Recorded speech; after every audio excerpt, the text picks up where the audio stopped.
Mm, Connect. Good morning. Good morning. Thank you again, Bart, for staying with me and give us a little of this new build.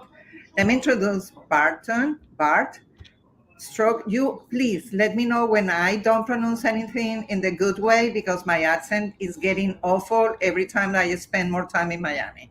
So the Spanish coming over the English all the time. So Bart is a real estate attorney and a Florida Supreme Court Circuit mediator. Jesus, I just blow one word in the court circuit and county mediator.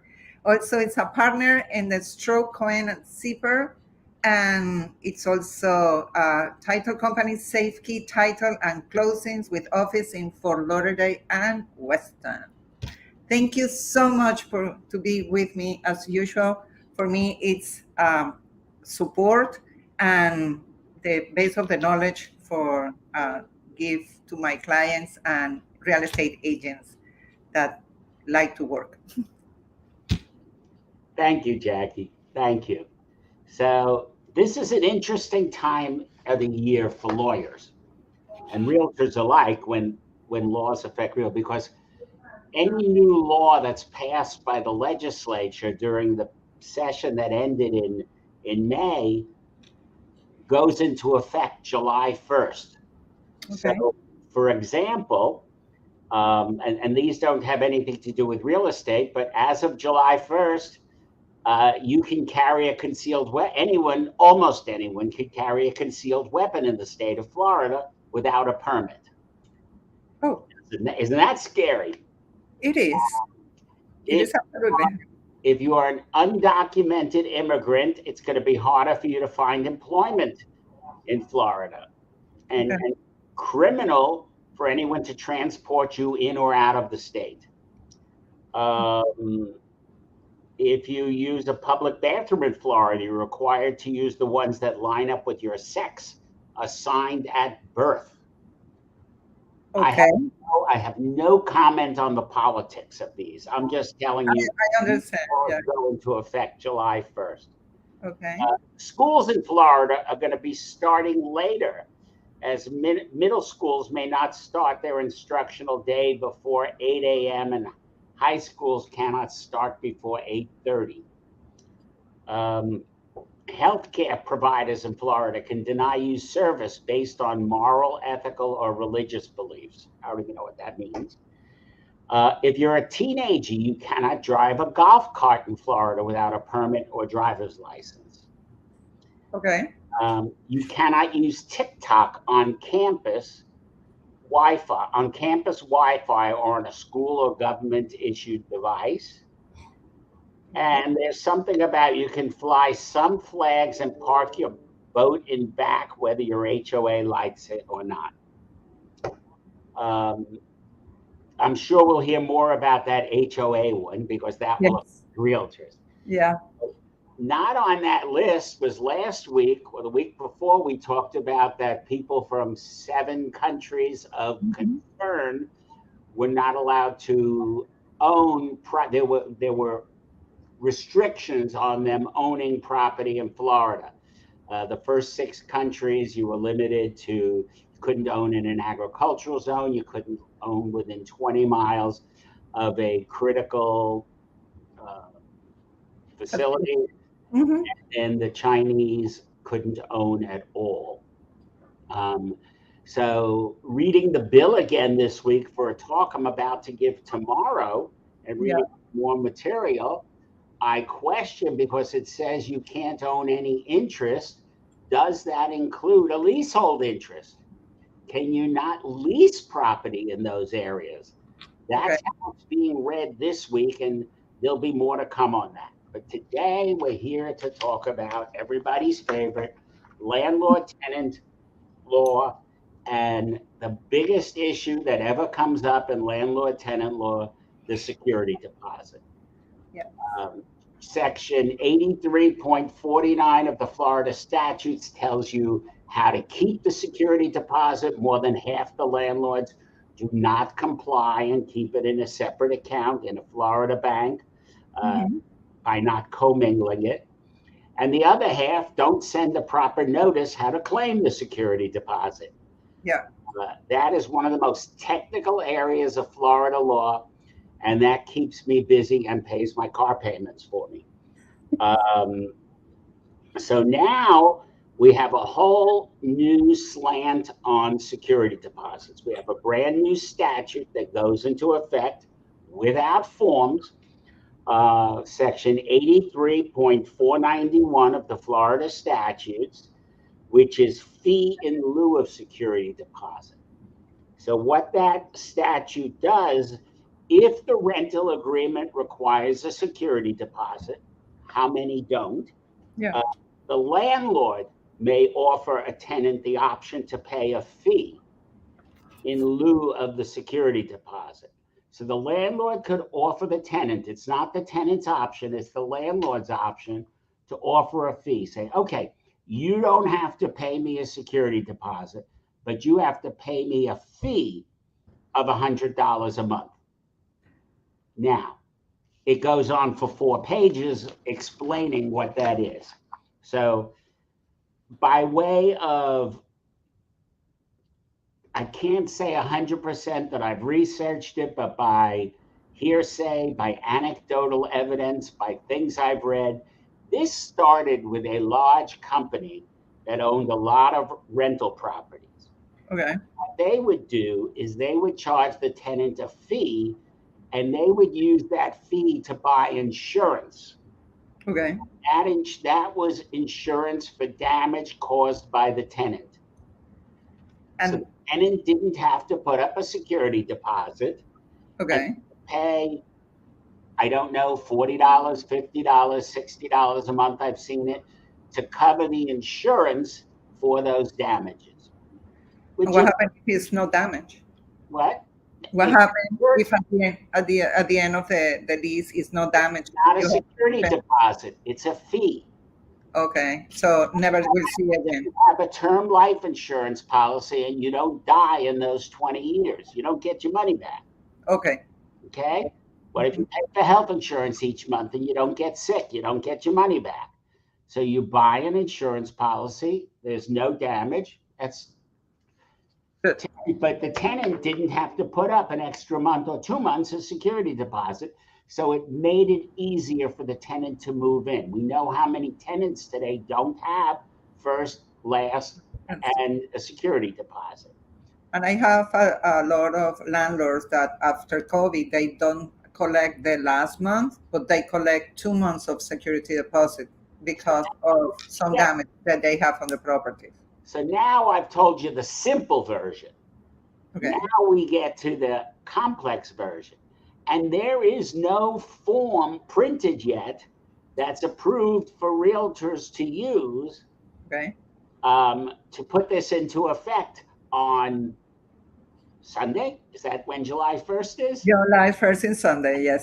So those of you that are showing properties and signing leases for Sunday, I suggest you don't offer this option. Okay, so the security deposit can be collected.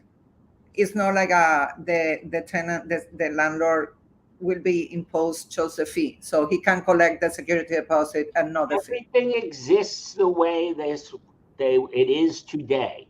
Okay. The only thing this statute does is give the landlord the option to make an offer to the tenant. Okay.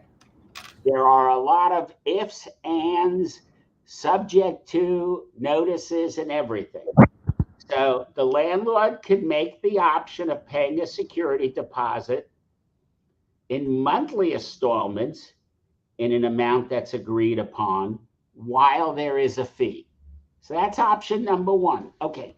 You can't give me, let's talk about $1,200 a month rent, $1,200 a month rent to make it easier. Yeah. Okay? You can't afford to give me $1,200 a month rent. So you're going to pay me the security deposit in 6 months of $200 a month. Okay. During that period of time, you also have to pay me a fee of $50, which doesn't go to the security deposit. That's a fee. It's not, Okay. it's a fee that goes to the landlord, which you never get back. And so the landlord could charge to have payout of the security deposit. The landlord have to show that they are buying an insurance for damage. There is no requirement for insurance in the state of Florida. This is strictly a fee to the landlord, whether they use it to buy insurance or not. Okay. Okay. So if the tenant agrees to pay a fee instead of the security deposit, the landlord must notify the tenant within 30 days after the tenancy, just like with a security deposit. Okay. If there are any costs or fees or due for unpaid rent, fees, or other obligations, including if there are any repairs required. So the landlord has, so if the tenant went a full year, Mm-hmm. $100 a month fee, paid a $50 a month fee, paid a $500 a month fee. There is no security deposit. That money went to the landlord. So the landlord is required to send a notice to the tenant within 30 days after the lease ends, saying if there's any of those fees are still due, whether you owe any rent, whether there are and any damages. Mm-hmm. Okay. Now, Yeah. the statute doesn't say how you're supposed to send this notice. So I'm going to assume, unless I see it otherwise, but I've read it through 100 times, I'm going to assume that we're going to send it the same way we send a notice of a claim on a security deposit, or if we write it in differently in this agreement. Mm-hmm. Okay. Now, then it talks about that the landlord, if they have insurance, can submit a claim to the insurance company after they send this 30-day notice. And it tells what sort of notice they have to give the insurance company so that the landlord doesn't collect twice. The landlord cannot collect from an insurance company if they have insurance and still try to collect the money from the tenant. But if the landlord does collect from an insurance company, the insurance company has 1 year to go after the tenant for subrogation, to sue them for those damages. They step into the landlord's shoes. Okay. Okay? Interesting. So this way now, when you have property damage, you're not allowed to sign your claim to the property adjuster anymore. So the attorneys can't get their money from them. So now we have a whole new cottage industry for insurance. Go after the tenants now for the damages. Yeah. In Miami, it's one of the cities that it's cheaper buy to rent because of the cost collect for the rents up front. And 2,500 rent for one bedroom in some areas in Miami. And when you said that a person you have to collect 7,500 just to go inside the property. Yeah, for some people, it's getting very hard. Even in $2,000 rents, it's an upfront. But and I know per fact that some tenants really can care less about the properties, and it is not all the tenants. Obviously, I have more landlords happy than unhappy, but the ones that are really they're getting hit for the tenant, they don't know they will sue a tenant after they leave for the damage they did on the property. And what happened, they don't have any money, or they leave the state, or you cannot trace them because they will not give you the address for you even send the certified letter to see, listen, this 1,500 that you have in your security deposit, I will take care of all this, and this is the amount that it was the damage. So it is kind of it's kind of hard for side to side, but I understand what you said, if they collect the fee and they have the insurance, they will send the notification about all the damage. The insurance will come to make the claim and do the repairs, and they have a year to go against the tenant wherever they go. Correct. Okay. Now, if the landlord decides to offer the tenant the option to pay a fee Okay. instead of a security deposit, the landlord must notify the tenant in writing of all of the following. And this is what I'm saying, like you have the early termination fee addendum to the contract, to the Yeah. lease. We Mhm. don't have a fee in lieu of security deposit addendum to the contract. So someone's going to have to write one. So the notice in writing has to say that the tenant has the option to pay a security deposit instead of the fee at any time. So the tenant's allowed to convert from the fee to the security deposit at any time. Okay. But the tenant may at any time terminate the agreement to pay the fee in lieu of the security deposit and instead pay the security deposit as listed in the rental agreement. Okay. So it has to be in the rental agreement at the time it's done. You enter into this agreement. Or if a security deposit was not agreed upon in the rental agreement between the landlord and tenant, in an amount that is otherwise offered to new tenants for a substantially similar dwelling unit on the date that the tenant terminates the agreement. Okay? So which is going to be 1 month's rent. Yeah. That would be substantially similar. That the tenant can choose to pay the security deposit in monthly installments in an amount that is agreed upon between the landlord and the tenant while participating in the fee program. Any additional charges apply for the options provided for A and B. So if there's a charge, an administrative charge to switch over, I mean, think about big landlords that own multiple properties. Mm-hmm. Yeah. They charge you, there's an administrative charge for everything. Mm-hmm. Here, Joe landlord who owns a condominium can charge, as long as it's in the agreement up front, he could charge you $50 to switch you over from the fee to the security deposit. Okay.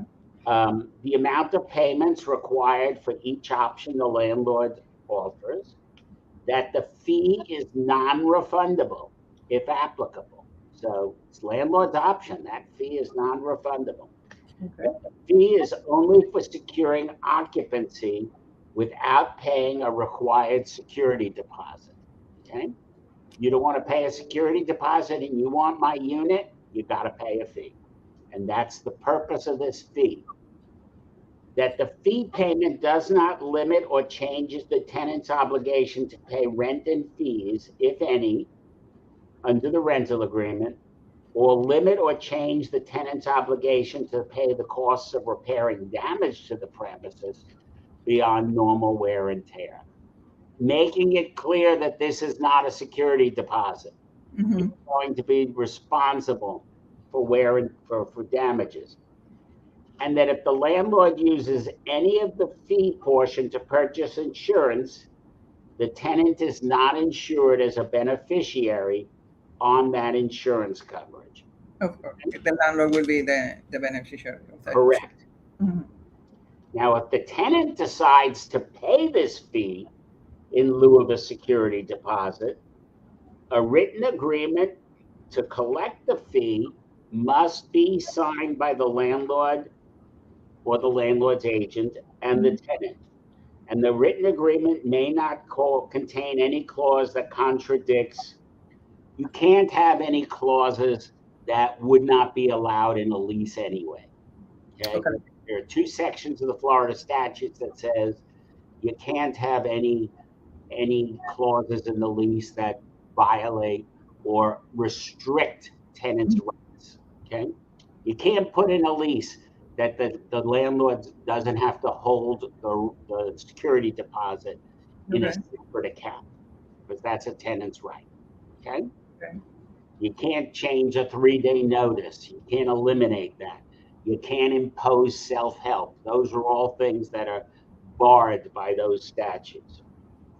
And the written agreement must, the same as what was for the landlord, the amount of the fee, which may not be increased during the term of the rental agreement, how and when the fee is going to be collected, the process and time frame which a tenant must pay the security deposit specified in the rental agreement if the tenant defaults on paying the fee. So if the tenant doesn't pay the fee, then they're going to owe the security deposits that's stated in the lease. Okay. And such default will not adversely affect the tenant's credit rating if the security deposit is timely paid. Okay? Now, Okay. most small landlords that we deal with do not file credit reports. Yeah. Mm-hmm. Report to credit agencies. But again, this was originally designed for the big institutional landlord. Yeah. Files them all the time. I have a client now, they just did that. And, the money really wasn't owed. We're about to start a lawsuit. So the written agreement may be terminated at any time as long as the tenant pays the amount of security deposit specified in the rental agreement. And if that tenant pays the security deposit, then the tenant's default on paying the fee may not adversely impact the tenant's credit report. Really. So Yeah. just repeats it again. Yeah. And then you must give a notice, which says everything we just said, but says the fee is not a security deposit and payment of the fee does not involve the tenant of it. There's just I don't know if anybody can see, there's a form notice there that repeats everything that Yeah. has to be in the lease, okay, or in the written agreement. So the fee could be a recurring monthly fee payable on the same date as the rent is due, or payable on a schedule that the landlord and tenant agree to, that's in the written agreement, and the fee collected under this section,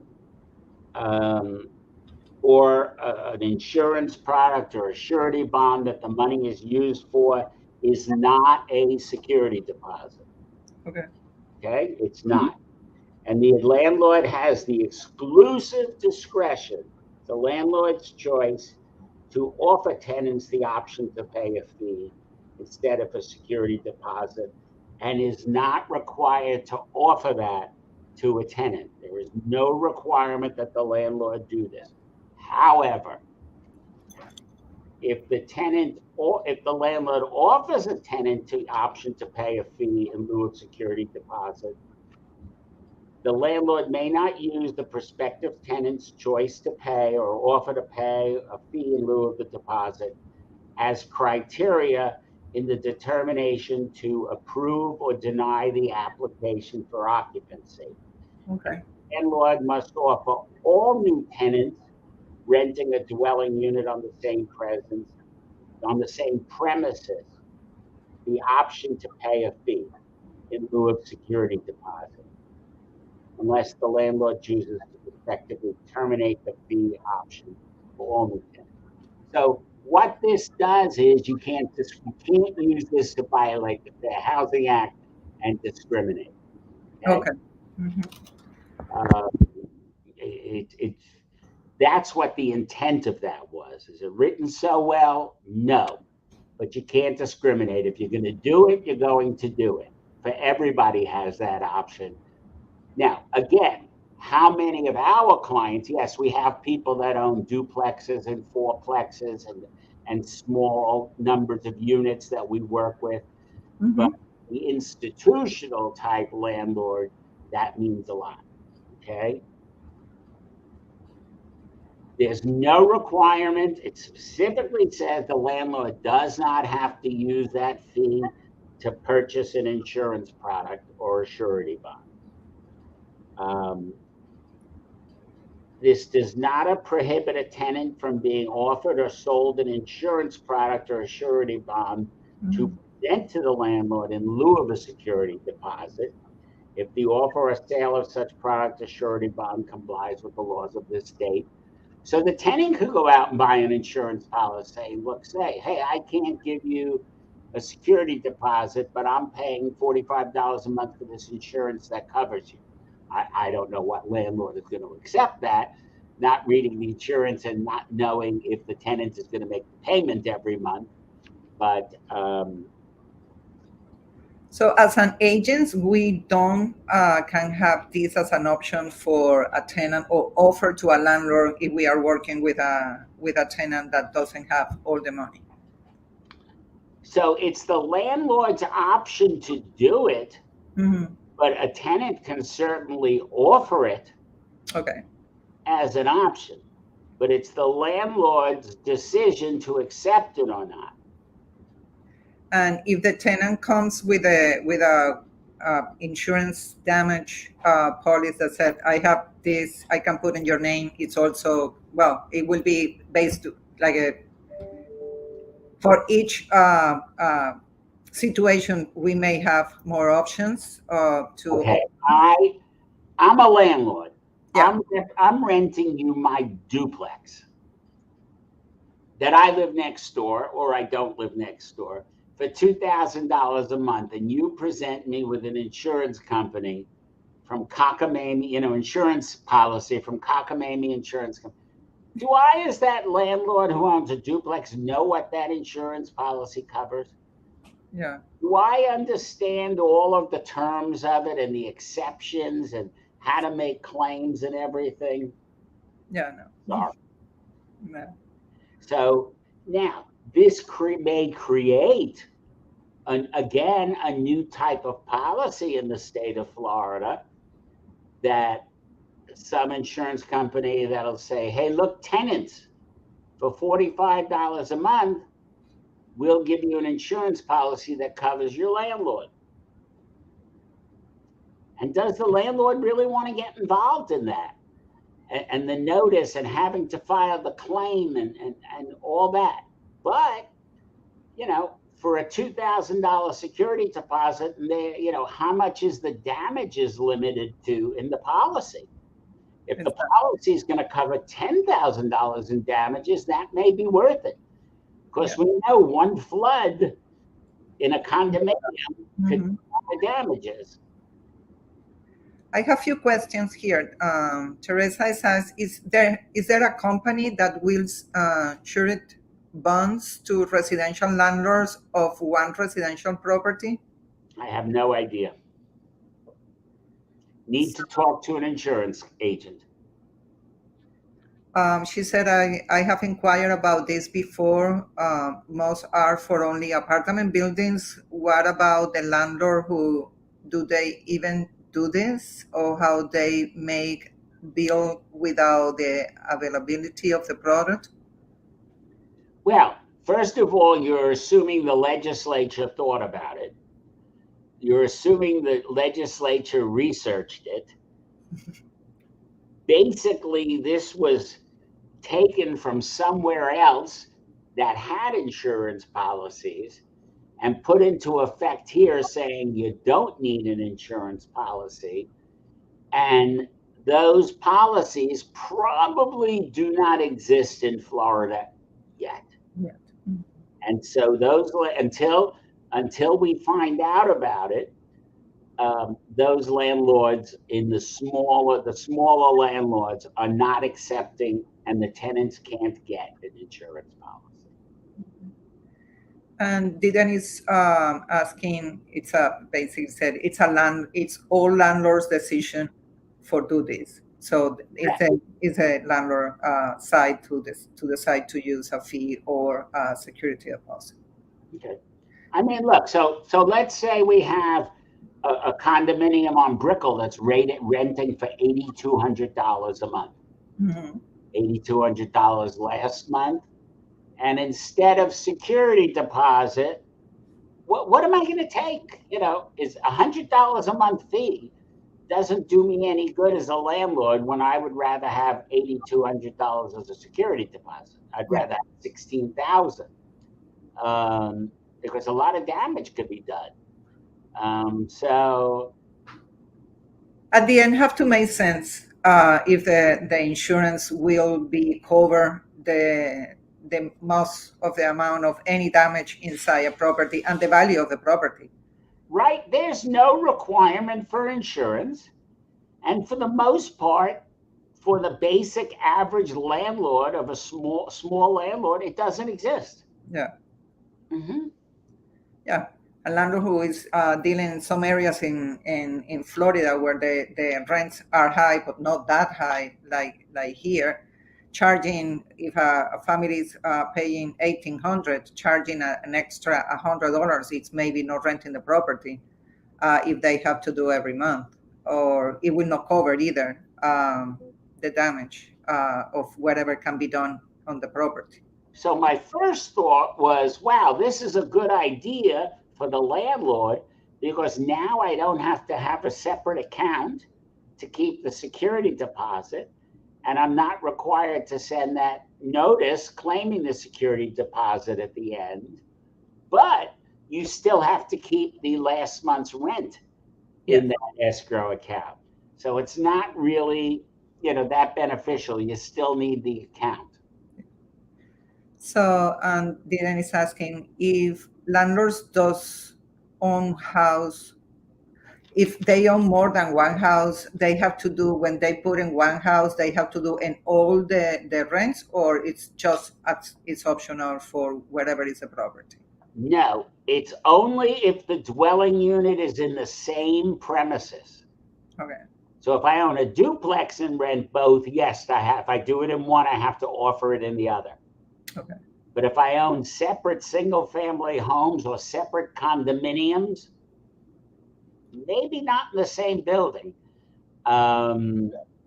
then I don't have to offer it to the other people, just one. Okay. So, well, as again, we are going to a new law that we'll be learning when the time comes. So, as today we don't have any form or addendum to set, maybe using an addendum that the landlord is offering this, it may be a substitute for now, or Well, just wait until they give us a real form for the landlords to use. so your landlords are not going to be ready to do this on July 1st. Yeah. There's no way that the smaller landlord that we work with Mm-hmm. are going to take this chance. And if anybody's willing to, then you can't write this form as a realtor. I have to write this form as an attorney, which really is just cut and paste out of the statute. Okay. So, but there's no hurry because I'm not sure if the Florida Supreme Court is going to issue a form for realtors to use, just like they did for the lease, Mm-hmm. but that could take months. Yeah, of course. I don't think anybody is rushing into this.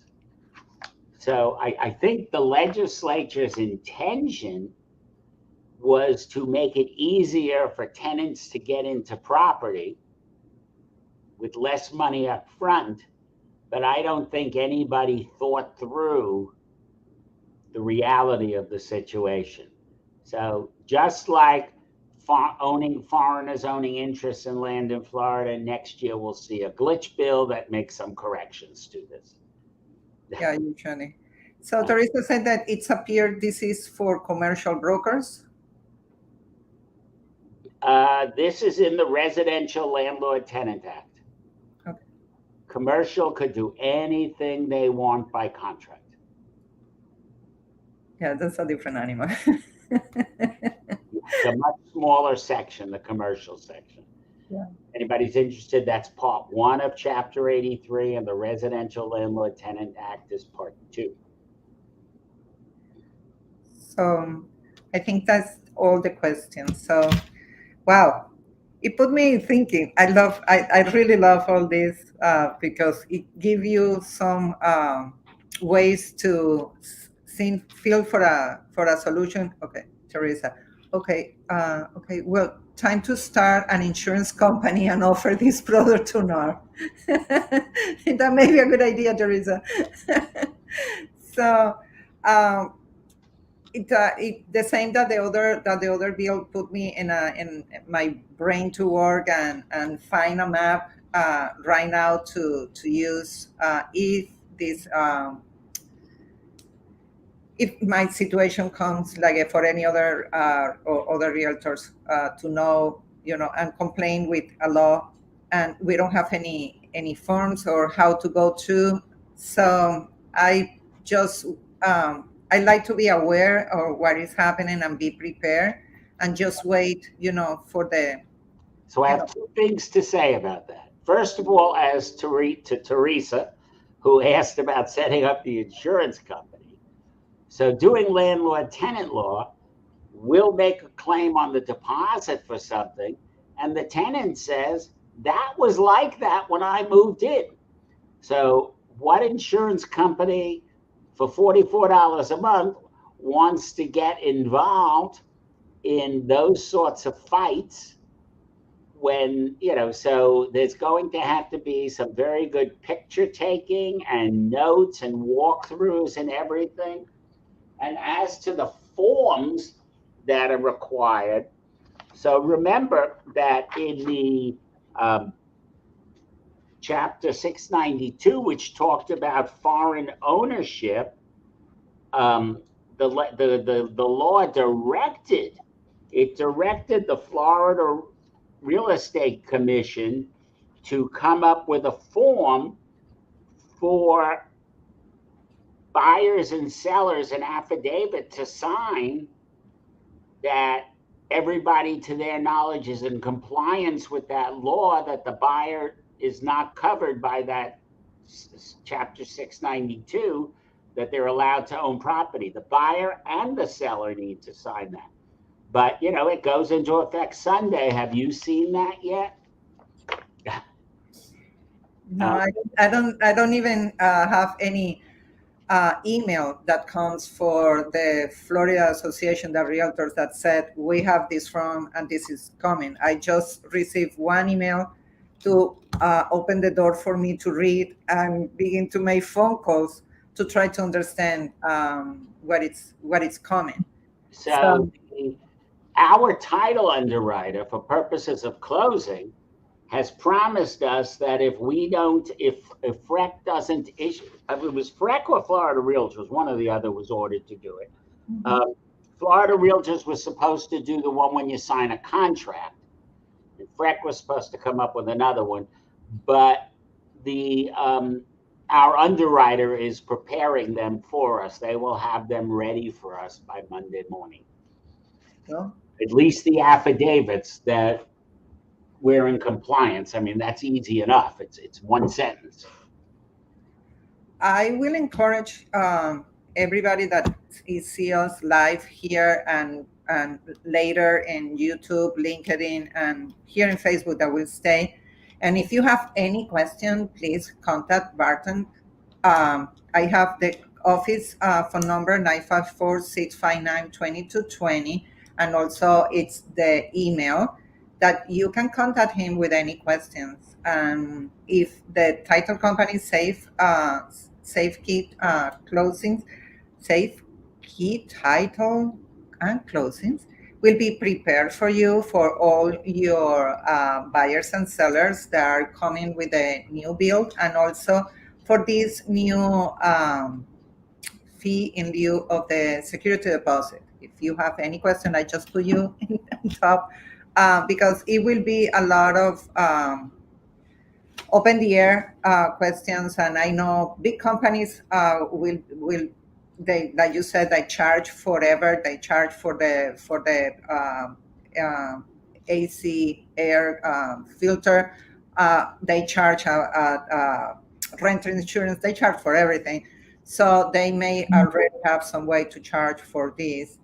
and but it's the small investors that they are dealing with the people who sometimes are it's a challenge to pay or have a different economic condition, and the crazy ones, because some of us sometimes have some type of moments, and houses can be a little place to do stuff. So thank you so much, Bart, again for your time. I know you are super busy and you make an exception to help us as usual. Your company also it's always support realtors doing classes and open to help with any questions. My pleasure, Jackie. Anybody can contact me, bstrock@strocklaw.com, and my direct phone line is 954-634-1769. 6341769. That's my direct, and you avoid going through. And if anybody needs a Spanish-speaking attorney, Julie Gonzalez Cohen, my partner, she handles Spanish, and all of our staff is bilingual. It is. Spanish. All of them. Mm-hmm.